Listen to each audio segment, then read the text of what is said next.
Some statistics were just released that really put the problem of immigration enforcement into a terrifying perspective. In 1995, I.C.E., Immigration and Customs Enforcement, released 19,723 illegal immigrants back onto the streets, and they committed a total of 64,000 crimes, 64,000 convictions, including 8,234 violent crimes and 200 homicides. These are shocking statistics.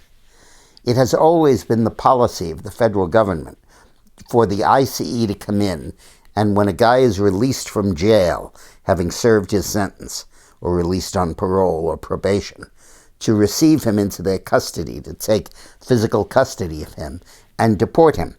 And this is the most important mission of the I.C.E. But in over 19,000 cases last year, they did not deport him. They just released him out onto the street.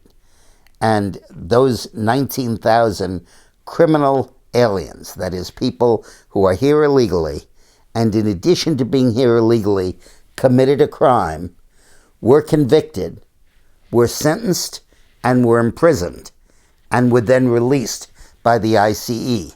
And these folks committed 64,000 new crimes after their release by the I.C.E., an average of 3 crimes per person that was released. This literally it's mind-boggling. It's hard to wrap your mind around.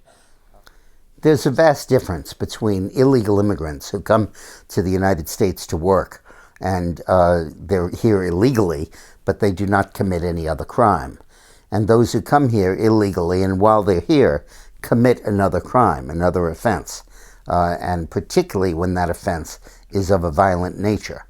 And yet we do not have a separate track for that. What we do is that I.C.E. takes custody of them after they've served their time in state or federal prison for the crime they committed. But now apparently even that is not foolproof, that simply is a sieve where they get released onto the street again. There are many examples that have floated around about illegal immigrants who were released from prison and went out, released by the I.C.E., and killed again. And horrific murder in San Francisco surfaced on the campaign trail. There was another one in Connecticut a year ago. And there are stories around the country about this. And we have got to make sure that when these folks are released, they are held. Now, currently, the Supreme Court has limited our ability to hold people after they're released from federal or state prison because they're here illegally. And they've limited it to 6 months. That limit should be extended and can be easily if Congress allows it. It would require a minor amendment to the law. But we just can't let these folks go.